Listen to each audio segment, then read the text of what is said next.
हम आपको बताएंगे दिल्ली एम्स पुरानी बिल्डिंग के बारे में। यहाँ पहुँचने का रास्ता सबसे पहले मैं आपको बताऊंगी कि AIIMS metro station yellow line gate number 2 से बाहर निकलते ही ठीक सामने कंपनी वाला रास्ता दिखता है। आप दिल्ली एम्स का मुफ्त ई रिक्शा का प्रयोग करके बिल्डिंग में आप जा सकते हैं। यह पुरानी बिल्डिंग एम्स परिसर के बिल्कुल सेंटर में है। हम आ चुके हैं दिल्ली एम्स के पुरानी बिल्डिंग में। नजारा आप सभी को भारत की राजधानी दिल्ली एम्स के पुरानी बिल्डिंग का दिखाया जा रहा है। एम्स के पुराने बिल्डिंग को मेन हॉस्पिटल ब्लॉक और पुरानी ओपीडी ब्लॉक के नाम से जानते हैं। पुरानी बिल्डिंग के नाम से इसलिए जानते हैं क्योंकि ये 1956 में ही बना था। ठीक है, इस पुरानी बिल्डिंग में क्या क्या इलाज होता है, चलिए हम आपको दिव्या वर्ल्ड हब चैनल के इस वीडियो में बताते हैं। इस पुरानी बिल्डिंग के बारे में जानकारी लेने के लिए अगर आप हमारे चैनल पर आए हैं, अगर हमारे चैनल को सब्सक्राइब नहीं किए तो बेल आइकन के साथ सब्सक्राइब करके और पुरानी बिल्डिंग के बारे में आपने क्या क्या जाना है इस वीडियो के अंदर में कमेंट जरूर कर दीजिएगा। नाइस ब्लॉग ही कमेंट मत कीजिएगा। इस वीडियो के अंदर में आप लोगों ने जो जो देखा है कमेंट में वही बताइएगा।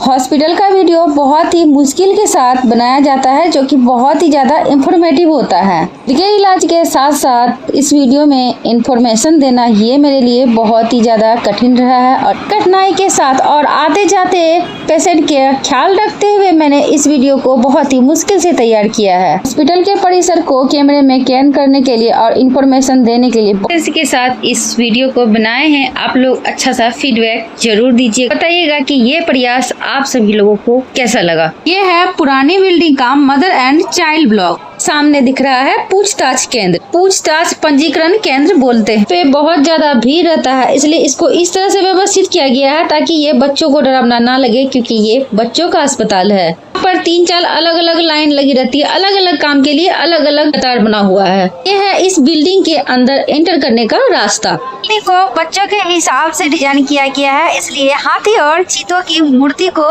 यहाँ पर व्यवस्थित किया गया है। बिल्डिंग के इस एरिया को बोला जाता है mother and child block. Building में आए अगर किसी भी लोग को कुछ समझ में नहीं आती है तो वो उनकी फाइल किस कमरे में जाएगी या कौन सा डॉक्टर के लिए किस फ्लोर पर बैठते हैं, हेल्प डेस्क के सामने आप पूछताछ कर सकते हैं। यहाँ आएंगे तो हमेशा सही लाइन का पता करने के लिए सीधे काउंटर के पास ऊपर लगे डिजिटल बोर्ड साइन बोर्ड को पढ़े। ठीक सामने हाथी की मूर्ति। हाथी की मूर्ति जब बच्चे देखते हैं तो उसके अंदर हॉस्पिटल का डर थोड़ा सा कम हो जाता है।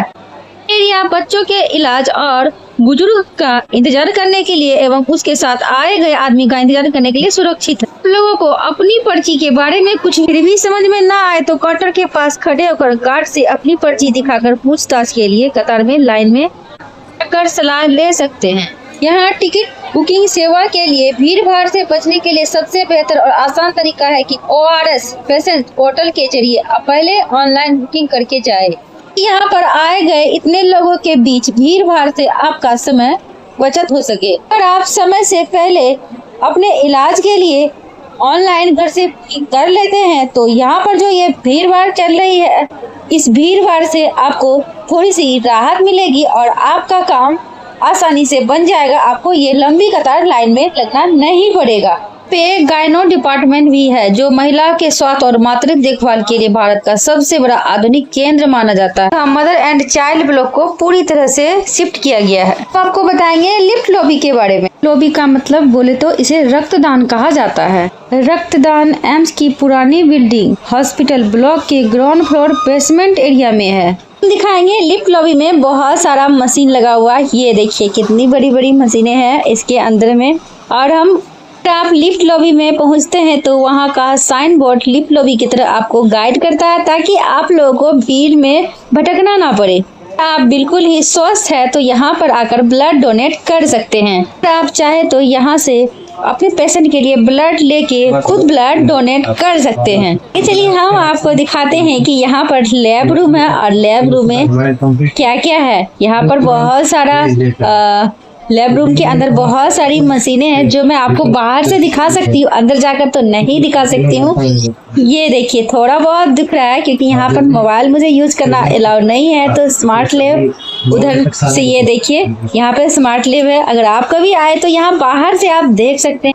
हम भी यहाँ पर आए हैं तो सिर्फ ऐसे ही घूमने के लिए नहीं आए हैं, ना ही आज हम यहाँ पर ब्लड लेने के लिए आए हैं और ना ही यहाँ पे ब्लड देने के लिए आए हैं, बल्कि हम अपना ब्लड जांच कराने के लिए आए हैं। पुरानी बिल्डिंग के अंदर जो मदर एंड चाइल्ड ब्लॉक था उसमें हमारा कार्ड बना था, इसलिए मैं यहाँ पर ब्लड जांच कराने के लिए आई हूँ। अगर आप लोग यहाँ से ब्लड जांच करवाना चाहते हैं तो ब्लड जांच करवा सकते हैं। प्राइवेट हॉस्पिटल के मुताबिक यहाँ पर बहुत अच्छा से ब्लड जांच हो सकता है। ब्लड जांच कराने में 1 हफ्ते का प्रोसेस लगता है, लेकिन आपको अगर आप लोग यहाँ से ब्लड जांच कराएंगे तो आपको 1000 रुपये बचत होगी और बाहर में आपको 1000 रुपये बचत होने की जगह 2000 रुपये ब्लड जांच कराने में लग सकते हैं। जांच कराने के लिए ओपीडी कार्ड पर्चा होना बहुत ही जरूरी है। इसके बाद यहीं पर आके आपको ओपीडी का कार्ड या पर्चा बनाना होगा जिसमें खून जांच के लिए नाम लिखा होगा। यहाँ पर आने के बाद मामूली शुल्क लगता है क्योंकि यहाँ पर बहुत सारे लोग आते हैं ब्लड जांच करवाने के लिए, जिसके लिए आपको 10 से 50 रुपए का कैश काउंटर पे पैसा जमा करना होगा। जो इसका बिल आता है वो कटवाना होगा। अगर आपके पास आयुष्मान कार्ड है तो आपको फ्री में ब्लड जाँच होगा। हमारा ब्लड जाँच हो चुका है तो अब चलेंगे लिफ्ट से ऊपर की ओर। यहाँ से लिफ्ट लेके हम चलेंगे ओपीडी, जो पहले मदर एंड चाइल्ड ब्लॉक आप लोग को दिखाया था।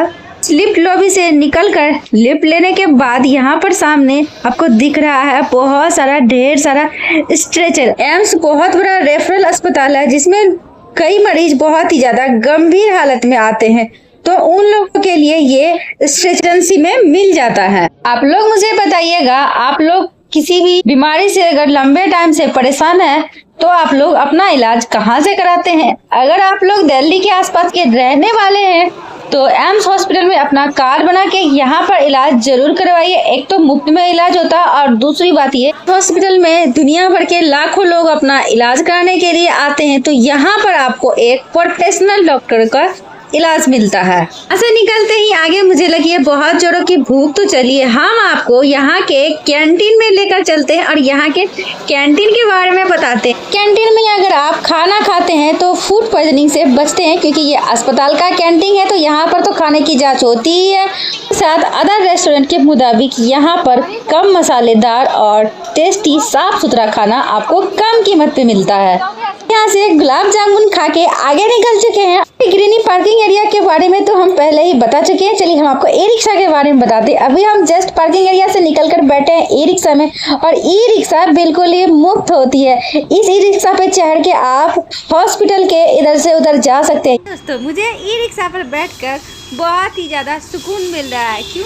क्योंकि दिल्ली एम्स बहुत बड़ा है और अभी चल रहा है बैसाखी कड़कती धूप 24 मई। आज हम चलते चलते थक चुके हैं और जब इस ई रिक्शा पे बैठे हैं तो चारों तरफ से खुली हवा बह रही है, तो मुझे इसलिए बहुत ज्यादा अच्छा लग रहा है। बैठे थे कैंपस डेंटल ग्रीनी एरिया में, और ग्रीनी एरिया से हम चलेंगे 1 नंबर गेट के पास। ई रिक्शा के पीछे का नजारा है जो कि हम आपको पीछे कैमरा करके दिखा रहे हैं। ये डेंटल ओपीडी बिल्डिंग सीडीआर के ठीक सामने के आसपास सुंदर पेड़ पौधा दिख रहा है जिसे सेंट्रल लॉन का हिस्सा बोला जाता है। डेंटल ब्लॉक से थोड़ा सा आगे बढ़ रहे हैं तो दाहिने तरफ जो BDR अम्बेडकर स्थान रोटरी कैंसर अस्पताल है, ये सारी इमारतें आपको दिखाई दे रहा है। ये रास्ता आउट पेशेंट विभाग और न्यू राजकुमारी अमृत कौर ओपीडी ब्लॉक के पीछे से होते हुए निकल रहा है। राजकुमारी अमृत कौर के बारे में क्या आप लोग जानते हैं? अगर नहीं जानते हैं तो मैं आपको बताऊंगी, लेकिन अभी तक मैं राजकुमारी अमृत कौर की बिल्डिंग तक नहीं पहुंची हूँ।